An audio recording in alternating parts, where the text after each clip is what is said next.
I'm Chef Gail Sokol and welcome to my kitchen. Today we're making Earl Grey Panna Cotta. And Panna Cotta is Italian for cooked custard. So we're going international. And it's really not fully cooked and there's no eggs in it. It's basically heavy cream, some whole milk, some sugar and some flavorings, and that's all it is. But we add gelatin. So it's a stabilized cream. It's cream that actually has a jello in it. So the first thing we need to do is bloom or soften our gelatin. So this is powdered unflavored gelatin, and it's 1.5 teaspoons, and I'm going to put it into a cold liquid. It always has to be cold. And this is 1/3 cup of whole milk. And I'm sprinkling it over, if you notice, and I'm just going to stir it up. Sometimes I stir it with my finger to make sure it's like all in there and I can actually feel it. Gelatin is very gritty if you don't soften it. It's also known as blooming, so maybe you've heard that term as well. And you want to leave this for about 5 minutes. All right, so we're just going to let that go. And it may look sort of curdled, but it's not curdled. It's just the gelatin sucking up the milk, and it's actually going to be beautiful because we're going to melt it down again in some hot ingredients. All right, on a pot, in a pot, we should say, not on the pot, we are going to be putting all these beautiful ingredients. Another 1/3 cup of whole milk, 1 2/3 cup of heavy cream. Beautiful. Nice and butter fatty and milk fatty and yummy. And this is 1/3 cup of granulated sugar. And then I have whatever you like, but I have 4 Earl Grey tea bags. Just dump them in there, and you're going to stir, and you're going to bring this to a simmer, which is just under a boil. If you see a few bubbles for boiling, come on over and take a look at what this looks like.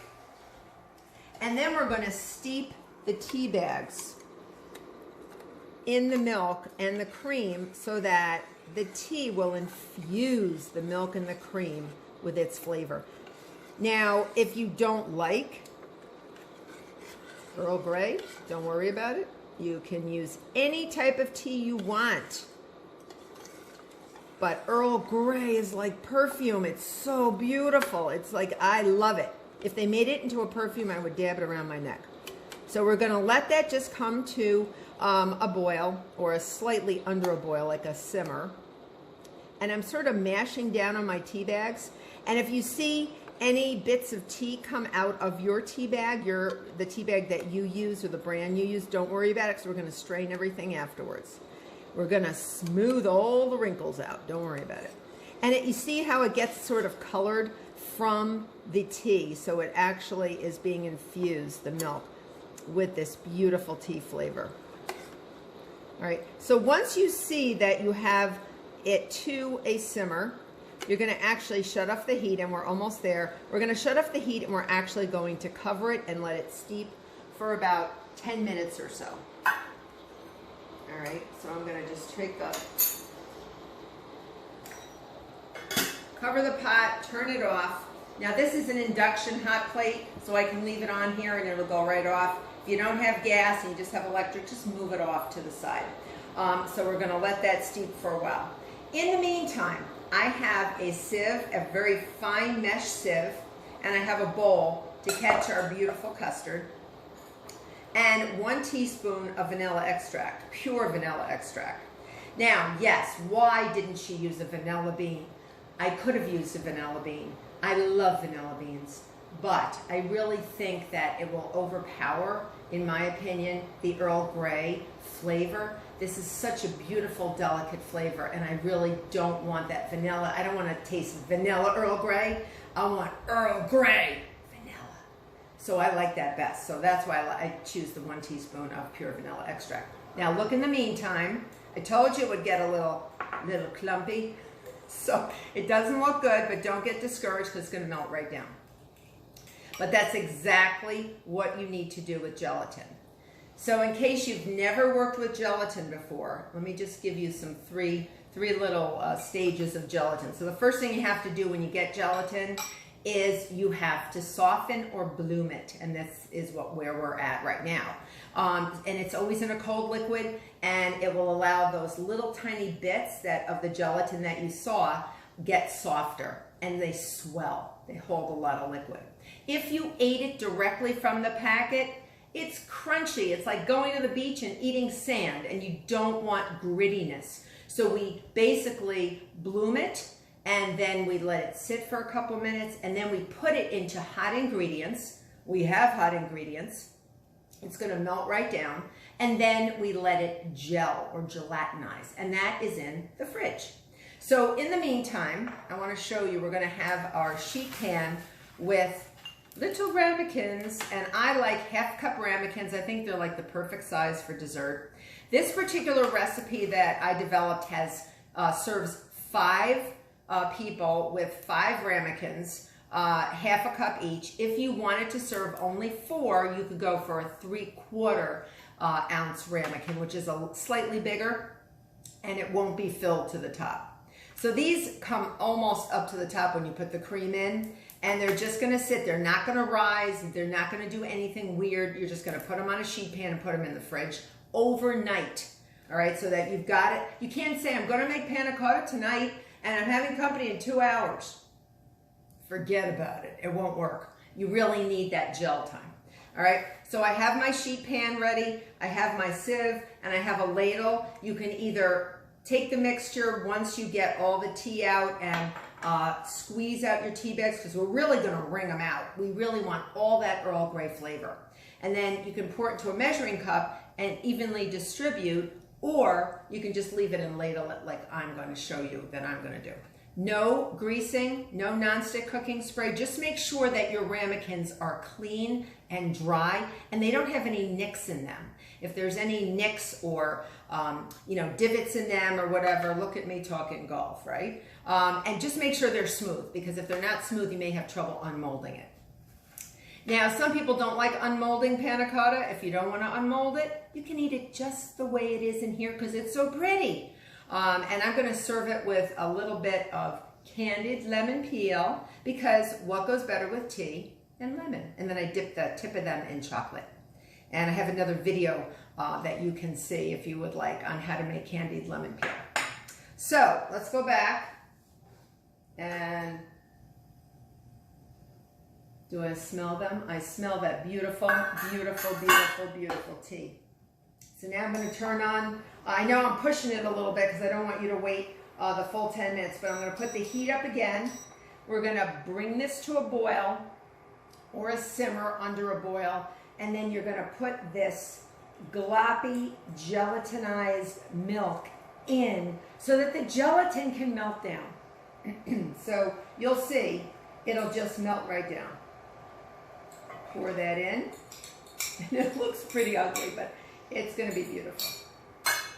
All right, so we're just going to, you just want to leave it in long enough that it will actually melt down. And when you first put all your ingredients in here with the tea bag, with the tea bags, you actually just want to bring it to a simmer just until the sugar dissolves. You really don't want to cook it. You're not cooking anything. You're not reducing anything. So you don't have to cook this for hours and hours and hours. Not necessary. All right. So now I'm going to put it through a strainer, and you can see the tea is slightly tannish in color because of the tea. The mixture, I should say, is tannish in color. All right, and let the tea bags go right in there. And then I'm going to use my muscles, and I'm actually going to squeeze. It's hot. Don't do it with your hands, but do push it down with all those tea bags.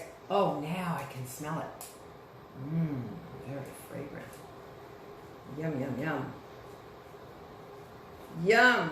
All right, and you see, you can actually, come on over here for 1 second, or just peek into this bowl, and you can see the essence of the tea bag. See it? Look at right there. It's darker because that's what the tea is bringing to this beautiful custard. And I'm just going to mix it in. And then I'm going to put in my vanilla extract. Stir it up. And then we're going to divide. All right? So now we're ready to divide. So again, you just want to take a little ladleful and gently ladle it in evenly amongst the 5. All right, I'm just going to do 1 ladleful for each one and then go back. It's about a half a cup per ramekin. All right, about a half a cup per ramekin.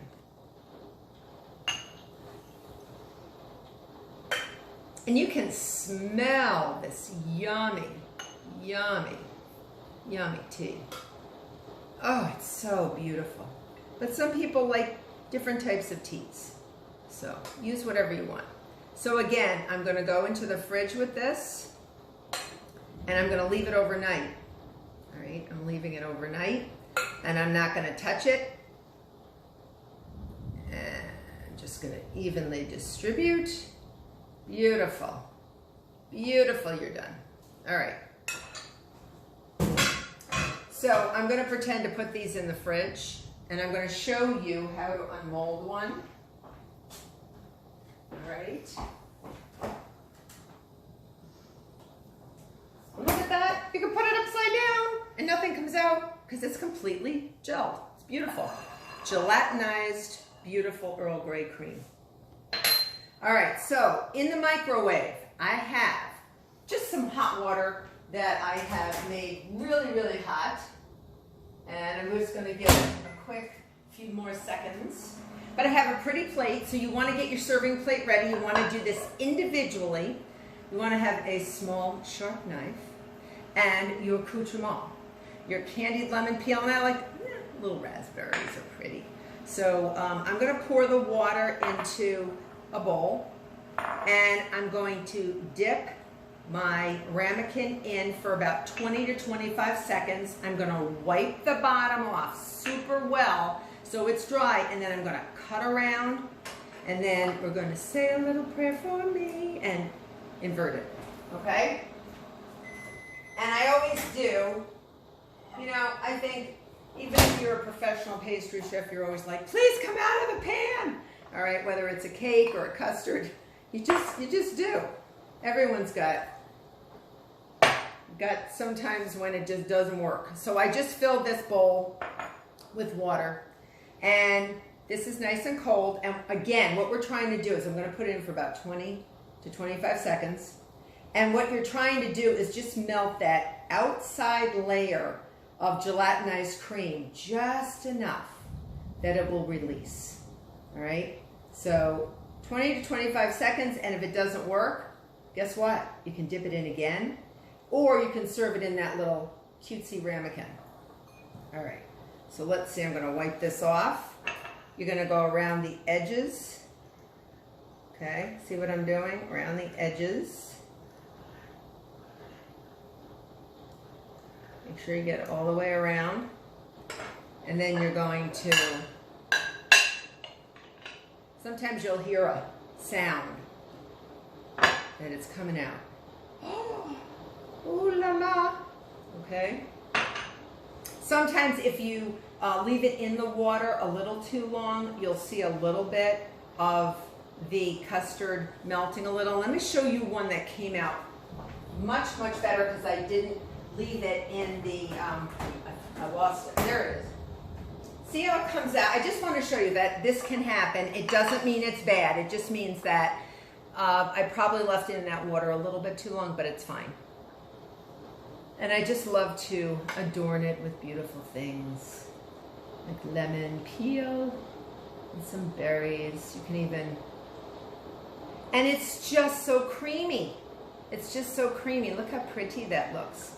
I'll even adorn you. So candied lemon peel. So there you have it. Panna Cotta, Earl Grey with a little candied lemon peel. I hope you've enjoyed. I'm gonna go eat my panna cotta. I hope you become a subscriber. Till next time.